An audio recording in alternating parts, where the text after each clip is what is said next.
My name's Beth Underdown and I'm the author of The Witchfinder's Sister. My book is set in 17th century Essex and it's about a real life witch hunt that happened there, and it's told from the perspective of the sister of the Witchfinder, Matthew Hopkins. I'm in Waterstones Piccadilly today to talk about Wolf Hall, which is my actual favourite book ever, and definitely read it if you haven't read it.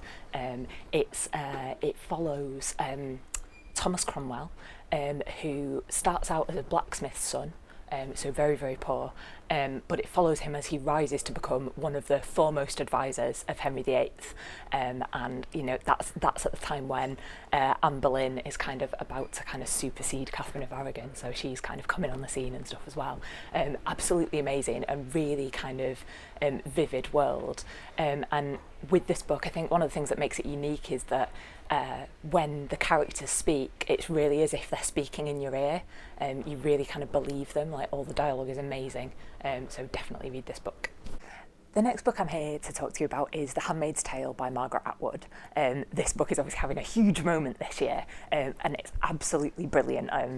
Always love this book. The setup is that society as we know it in America has kind of collapsed, and so the book is set in Gilead, which is in kind of like what is at the moment America, and it's basically a theocracy, kind of like military dictatorship, where all of the remaining fertile women, of whom there aren't very many, are kind of allocated to the most powerful men as handmaids, and are like basically made to have produce babies for them. So we kind of follow June, who's also known as Offred, so that's like her name in Gilead, and she has been separated from her husband and child before the start of the book, so we find it as a handmaid in the house of one of the commanders.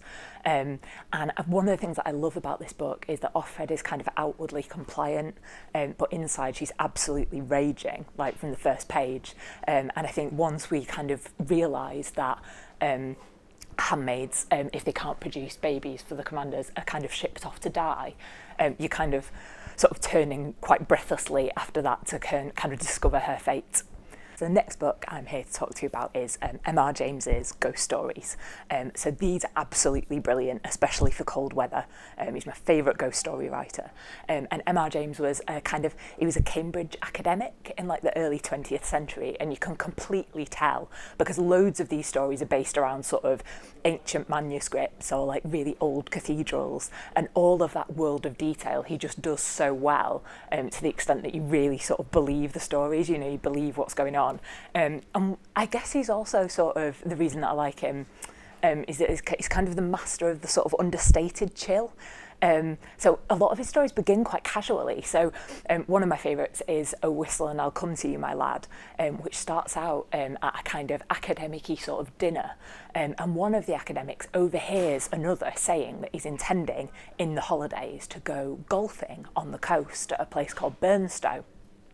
So he overhears this and he says to the guy who's going, oh, you know, while you're there, can you just check out, there's the ruins of this, what might be a Templar church, kind of just on the coast, just there by the golf course.